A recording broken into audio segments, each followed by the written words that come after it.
The conference room fell dead silent when my boss asked the question that would haunt me for weeks. Clarissa, was the favor you did for Director Williams worth the promotion? 20 pairs of eyes turned toward me like spotlights. My coffee cup trembled in my hands as the weight of his words sank in. I was 29 years old, finally achieving my dream role as project manager at Techstone Solutions. 2 months of hard work had led to this moment, but not the way I'd imagined it. The whispers I'd been ignoring suddenly made sense. Someone had twisted my success into something ugly and untrue. My mouth went dry as I tried to form words. The silence stretched on forever. In the back corner, I heard someone snigger. That tiny sound cut through me like a knife. These were my colleagues, people I'd worked alongside for 3 years, people I'd helped with their projects, covered for during sick days, and considered friends. I earned my promotion through my work on the Morrison account, I managed to say, my voice barely above a whisper. But the damage was already done. The seed of doubt had been planted in front of everyone who mattered. The shock hit me in waves as I sat frozen in my chair. My heart pounded so hard I was sure everyone could hear it. The meeting continued around me, but I couldn't focus on anything except the burning shame spreading across my face. Someone had actually suggested I'd slept my way to the top. Me, Clarissa Chen, who'd worked 60-hour weeks to prove herself worthy of advancement. The accusation was so far from reality, it felt like being accused of murder. I glanced around the room, trying to identify the source of that cruel snicker. My stomach dropped when I realized it had come from Monica, someone I'd considered a close friend. She was looking down at her notes, but I caught the smirks still planned at the corners of her mouth. 2 seats over, Jeff was also struggling to contain his amusement. These were people I'd helped countless times, staying late to fix their mistakes, sharing my expertise without expecting anything in return. The betrayal stung worse than the false accusation itself. When the meeting finally ended, I walked out on shaking legs. The hallway felt like a gauntlet of stares and whispers. My promotion, something I'd worked so hard for, now felt like a scarlet letter burning on my chest. 2 months earlier, everything had been different. I was pulling my 3rd consecutive all-nighter in the office, surrounded by empty coffee cups and crumpled papers. The Morrison account was our biggest client, and their survey satisfaction project had fallen into chaos after the previous manager quit unexpectedly. While my colleagues left promptly at 5 p.m. each day, I stayed until midnight rebuilding the project from scratch. The client's deadline was impossible, but I refused to let our company look incompetent. I lived on energy drinks and determination, mapping out every detail of their customer feedback system. My desk became my second home. I had backup clothes in my drawer and kept a toothbrush in the office bathroom. The cleaning crew got used to seeing me hunched over my computer at 2 in the morning, still typing away at reports and presentations. The work consumed me completely. I redesigned their entire survey infrastructure, created new analytical frameworks, and personally called 300 customers to gather additional feedback. My social life disappeared, but I didn't care. This was my chance to prove I deserved more responsibility. When I finally submitted the completed project, it was 3 days ahead of schedule and exceeded every requirement the client had requested. I'd single-handedly saved our company's most important relationship. The promotion announcement came on a Thursday. Director Williams called me into his office with a smile I'll never forget. Clarissa, your work on Morrison was exceptional. We're promoting you to project manager, effective immediately. I should have been celebrating, but instead, I noticed the immediate change in atmosphere. The congratulations felt forced and brief. Conversations stopped when I entered rooms. Eye rolls became a common sight during meetings where I presented ideas. Derek, the senior analyst who'd also been considered the promotion, was the worst. His congratulations had been delivered through gritted teeth, and he'd made several comments about lucky breaks and right place, right time in the weeks that followed. The passive-aggressive comments started small. "Must be nice to have such supportive leadership," Monica would say when Director Williams complimented my work. "Some people really know how to make impressions," Jeff added during team meetings. I tried to ignore the growing coldness. Maybe they just needed time to adjust to the new dynamic. Maybe I was being paranoid. But the bitterness was obvious in every interaction, led by Derek's increasingly obvious resentment. His smug attitude made my skin crawl. He'd lean back in his chair during meetings with this knowing smirk, like he was waiting for something to happen. The whispers started in the break room during my second week as project manager. I was pouring coffee when I heard Monica's voice around the corner.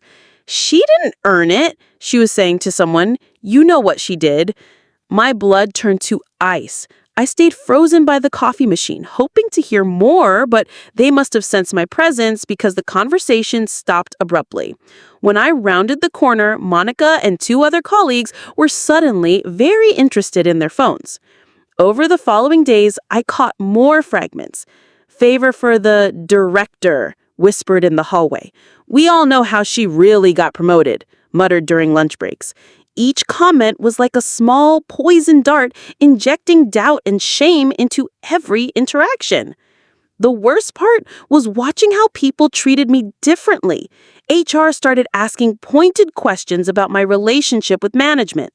Other department heads gave me strange looks during presentations. Even the receptionist seemed uncomfortable when I walked by. I began documenting every strange interaction, every sideways glance, every hushed conversation that stopped when I appeared. Something was building toward a confrontation, and I wanted to be ready for it. The rumors were spreading like wildfire, and I was apparently the last person to understand what was being said about me. I couldn't take it anymore. During lunch break, I cornered Derek in the empty conference room where he was eating his sandwich. "We need to talk," I said, closing the door behind me. He looked up with that same smug expression that had been haunting my days. "About what, Clarissa? Your meteoric rise through the company?" The sarcasm dripped from every word. "About the rumors you're spreading about me and Director Williams," I said directly. There was no point in dancing around the issue anymore. Derek's smile widened. "I'm not spreading anything. I'm just observing how quickly you moved up after those private meetings with Williams. If the shoe fits, wear it." The casual cruelty in his voice shocked me. "You know those meetings were about the Morrison project. You know I earned this promotion." He shrugged and took another bite of his sandwich. "Did you? Because from where I'm sitting, it looks like you found a shortcut while the rest of us are stuck doing actual work." His arrogance was breathtaking. He wasn't even trying to hide his determination to destroy my reputation. "You're lying and you know it," I said.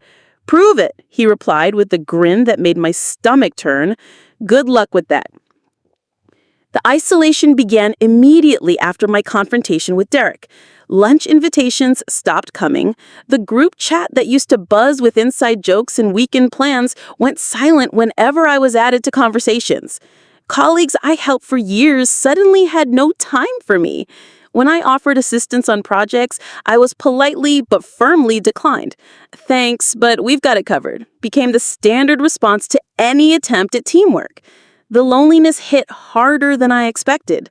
I started eating lunch alone at my desk, scrolling through social media posts of my former friends hanging out without me. They were all still close with each other, just not with me. The worst part was watching how they treated me when they thought I wasn't watching. The easy laughter and casual conversations that I'd once been part of continued without missing a beat.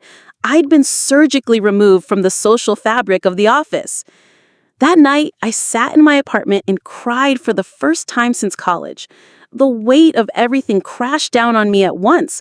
The false accusations, the lost friendships, the constant whispers following me through every workday. I drafted my resignation letter 3 different times. Maybe it would be easier to just leave and start over somewhere else. The thought of facing another day of suspicious looks and cruel comments felt unbearable. But as I stared at the resignation letter on my laptop screen, something shifted inside me. The sadness transformed into something sharper and more focused. Why should I run away when I'd done nothing wrong? "I'll bury them with the truth," I whispered to my reflection in the dark window. The words surprised me with their intensity, but they felt right. I wasn't going to let lies destroy everything I'd worked for. I deleted the resignation letter and opened a new document. If they wanted to play dirty, I'd show them what real strategy looked like, but I wouldn't stoop to their level of gossip and innuendo. I would use facts, documentation, and undeniable evidence. They'd started a war they couldn't possibly win, because truth was on my side. The next morning, I started building my defense strategy. Instead of confronting the rumors directly or losing my temper in public, I decided to play the long game. If they wanted to question my competence, I'd document every single achievement. I began systematically organizing my work history. Every email, every project timeline, every client testimonial went into carefully labeled folders. I printed timestamps, saved voice recordings of client calls, and created detailed timelines of my contributions to major projects. My home office became a war room. I had spreadsheets tracking my overtime hours, charts showing project success rates, and graphs comparing my performance metrics to company averages. If they wanted proof of my capabilities, I'd give them more evidence than they could possibly dispute. The documentation process was actually therapeutic. Seeing my accomplishments laid out in black and white reminded me of how hard I'd worked and how much I'd achieved. The Morrison project was just the tip of the iceberg. I'd saved the company over $2 million through process improvements, brought in 5 new clients through networking, and mentored 3 junior employees who'd all received promotions. My track record spoke for itself. Let them spread their lies. When the time came, I'd have receipts for everything. A small victory came unexpectedly during my 3rd week of documentation. Harrison Industries, one of our biggest clients, sent a company-wide email praising my work on their recent campaign. Clarissa's innovative approach and attention to detail exceeded our expectations, the CEO wrote. For a brief moment, I felt vindicated. Maybe this public recognition would quiet the rumors and restore some credibility to my reputation. I allowed myself to hope that things might return to normal. That hope lasted exactly 12 minutes. Derek's reply all response popped up in everyone's inbox like a slap in the face.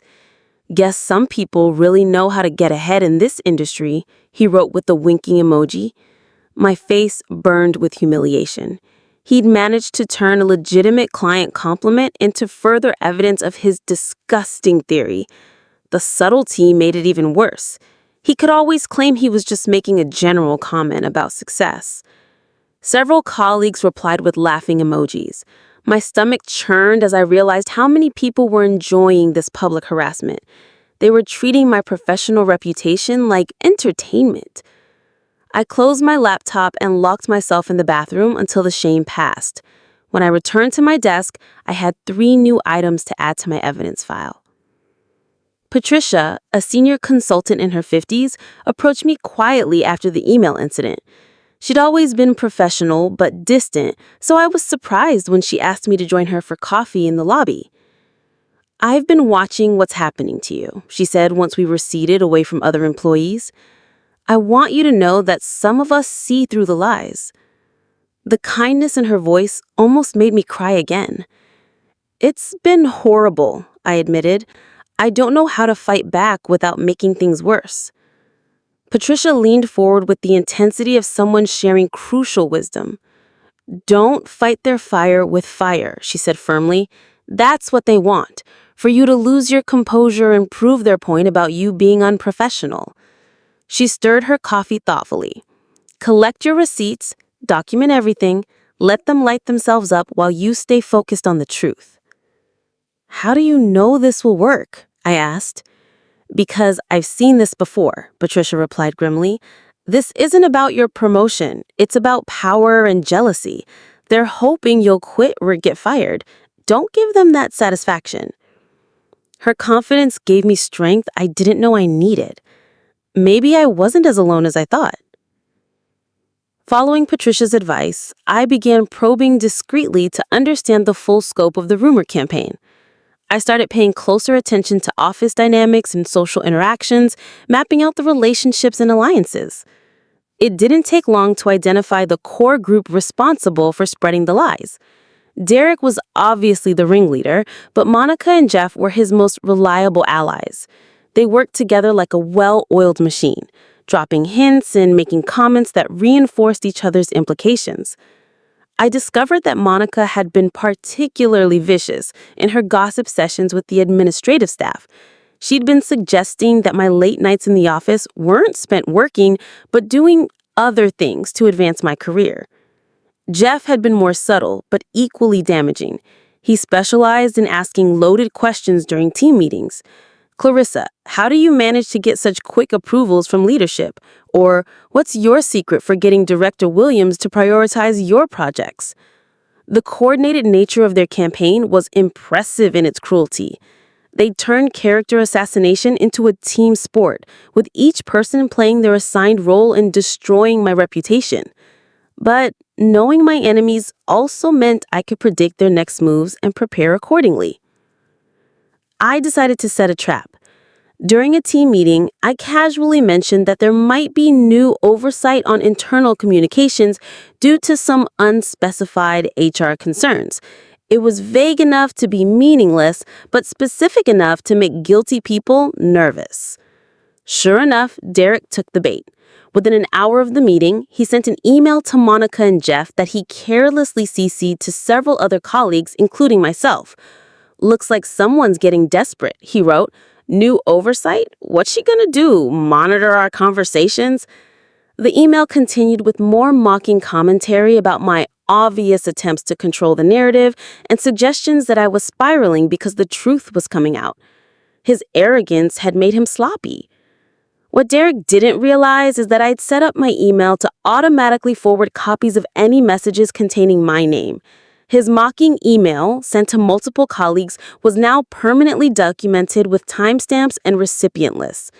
More importantly, I'd blind copied Director Williams and HR Manager Karen on my original announcement about communications oversight.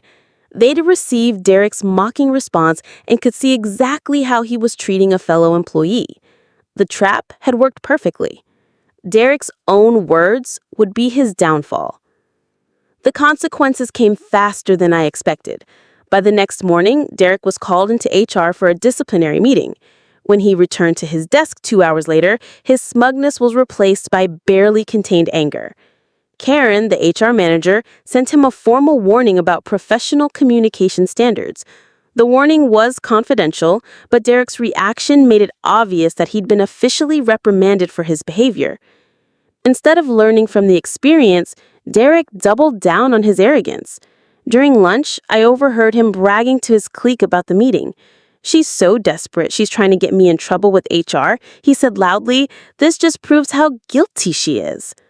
Monica and Jeff laughed along, but I noticed some uncertainty in their expressions. The official HR intervention had made the situation more serious than they had anticipated. What had started as office gossip was now a documented workplace harassment case. I maintained my composure and continued building my evidence file. Every overheard comment, every cruel joke, every email went into my growing collection of proof.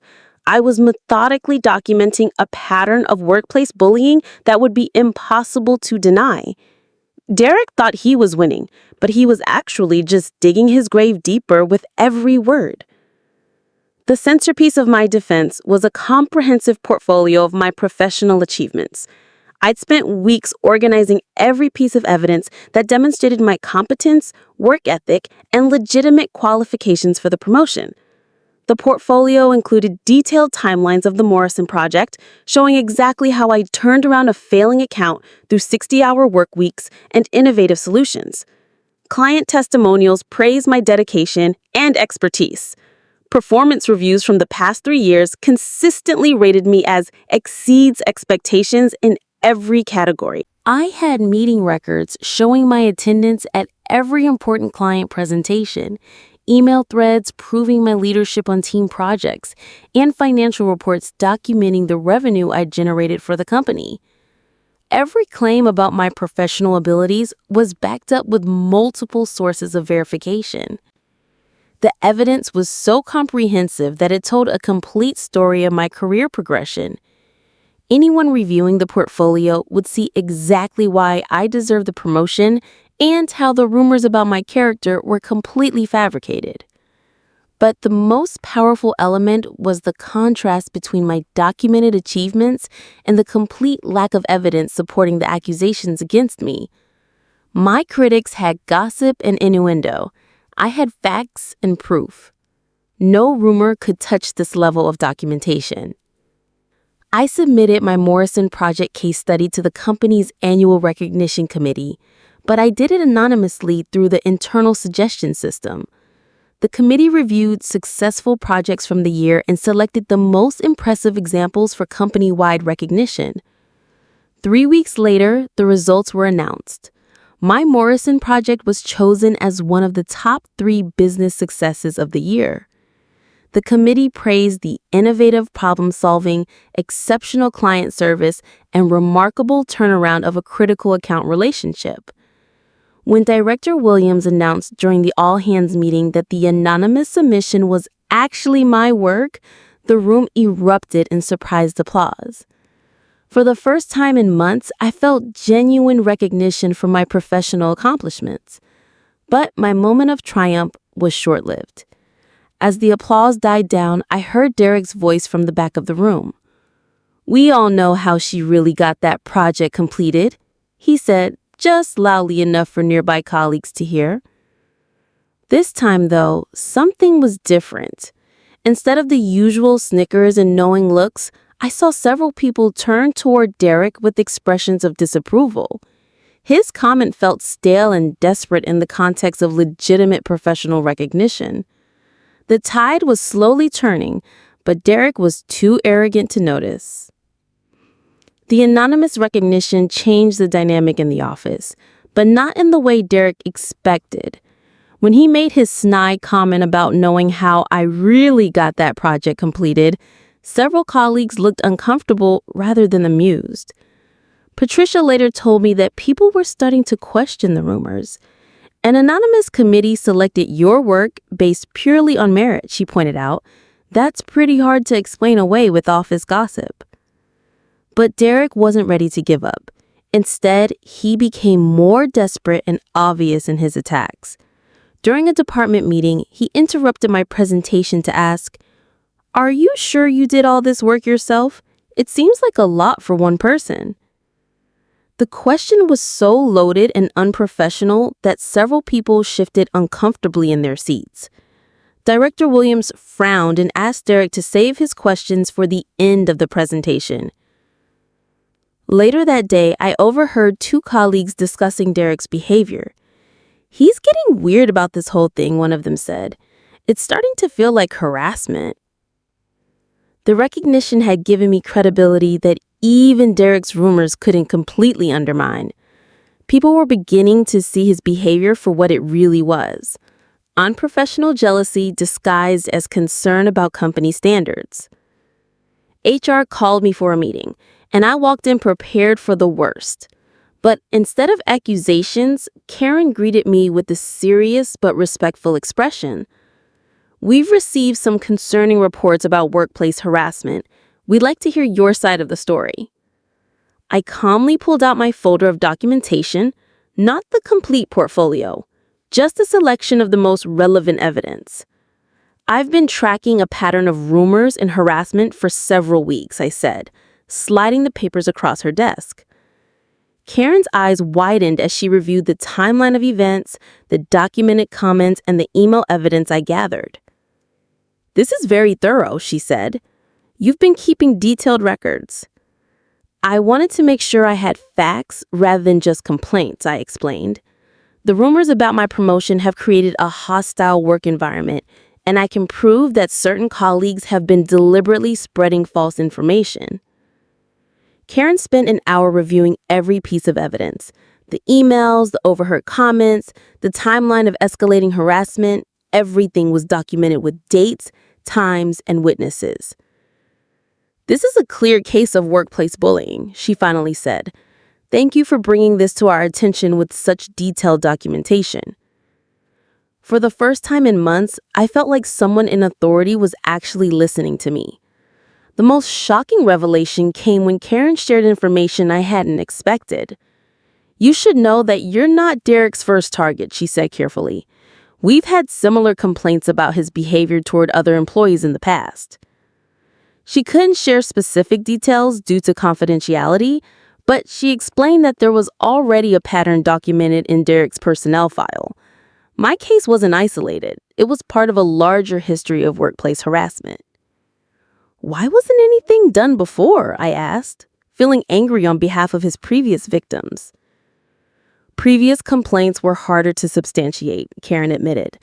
"The victims didn't document everything as thoroughly as you have. Your evidence makes this case much stronger." She explained that Derek had a talent for harassment that was just subtle enough to avoid serious consequences. He was careful to make his attacks seem like casual observations or professional concerns rather than personal attacks. But my systematic documentation had captured a clear pattern that couldn't be dismissed or explained away. The emails in particular showed his deliberate intent to damage my reputation. "Your thoroughness is going to make a real difference," Karen assured me. "This time, we have everything we need to take appropriate action." Derek was placed on formal probation the next day. The disciplinary action was officially confidential, but word spread quickly through the office grapevine. Monica and Jeff, who had been his most loyal allies, suddenly started distancing themselves from him. I watched the social dynamics shift in real time. Colleagues who had been avoiding me began making eye contact again. The group chat that had excluded me for months suddenly included me in a few conversations. Monica, in particular, seemed desperate to repair our relationship. She started leaving friendly notes on my desk and making overly enthusiastic comments about my work during meetings. Her guilt was obvious to everyone. Jeff tried a different approach, pretending that nothing had happened and attempting to resume our previous professional relationship. But his casual attempts at conversation felt hollow after months of cruel comments and deliberate exclusion. The most satisfying change was in Derek himself. The smug confidence that had defined his harassment campaign was replaced by sullen anger and obvious anxiety. He knew he was being watched now, and it showed in every interaction. The office whispers had a new target, and it wasn't me anymore. Derek had become the isolated one, facing the same social consequences he tried to inflict on me. Instead of planning my exit from the company, I found myself presented with an unexpected opportunity. Director Williams invited me to join a prestigious cross-departmental task force focused on client retention strategies. "Your success with Morrison demonstrates exactly the kind of innovative thinking we need," he explained during our meeting.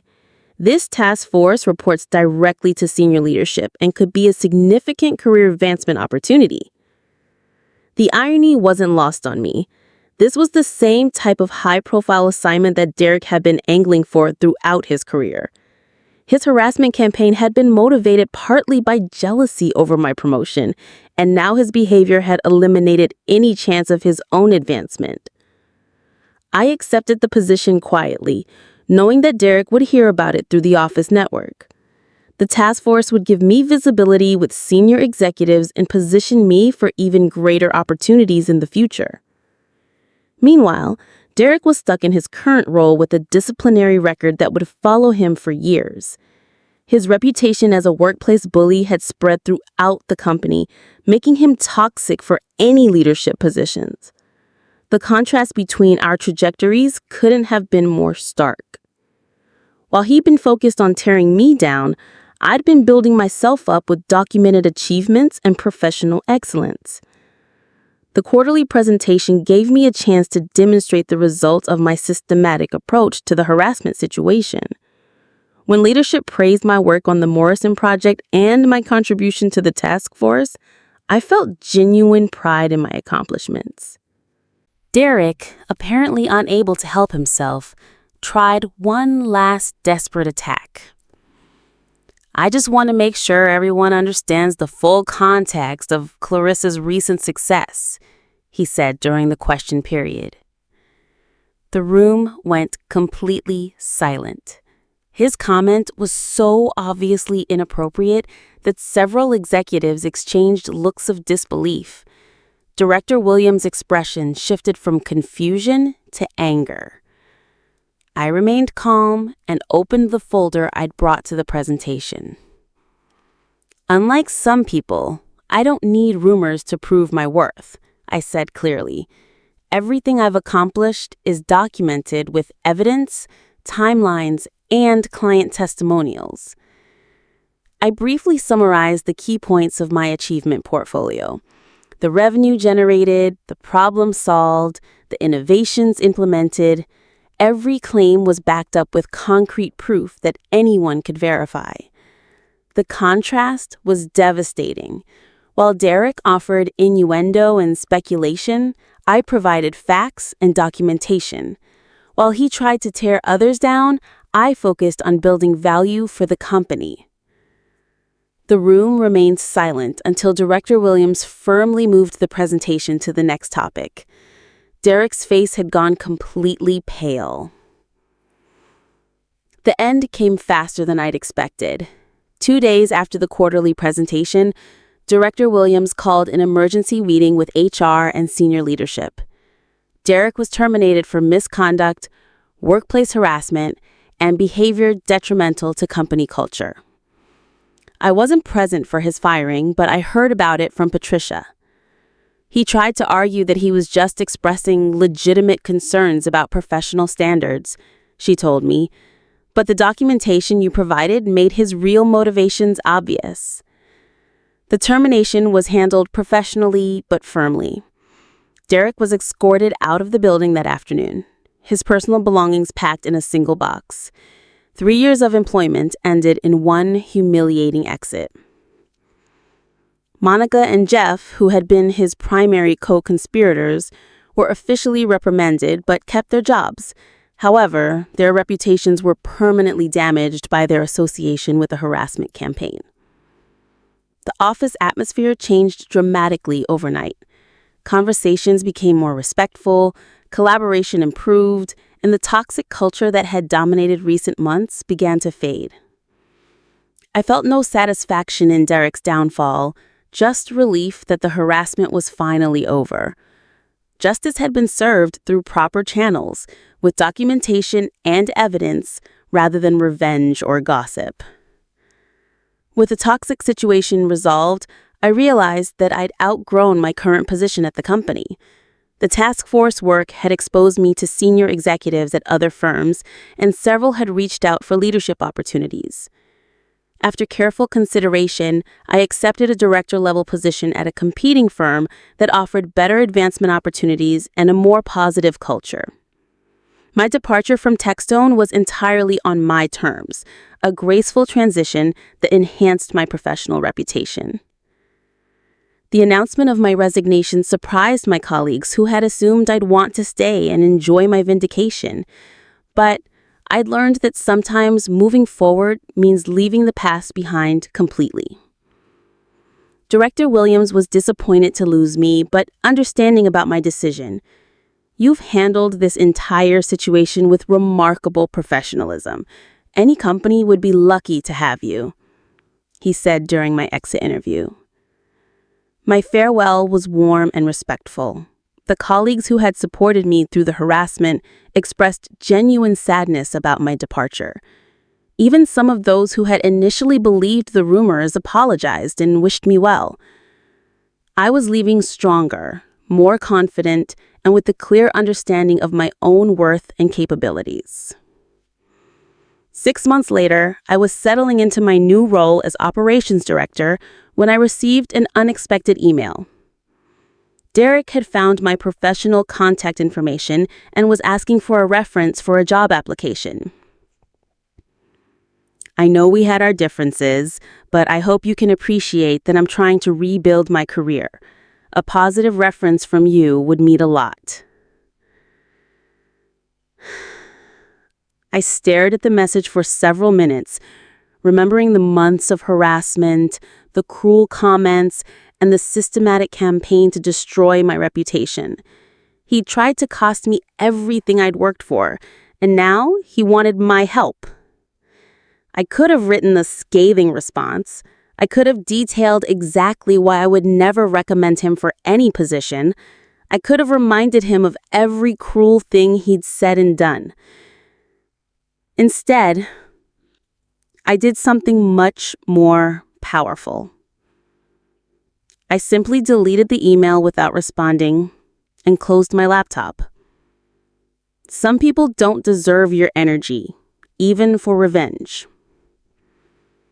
Walking away from that final interaction, I felt completely free of the toxicity that had once threatened to destroy my career. The best revenge had been succeeding despite his efforts to tear me down, and now I was too busy building my future to waste time on his past failures.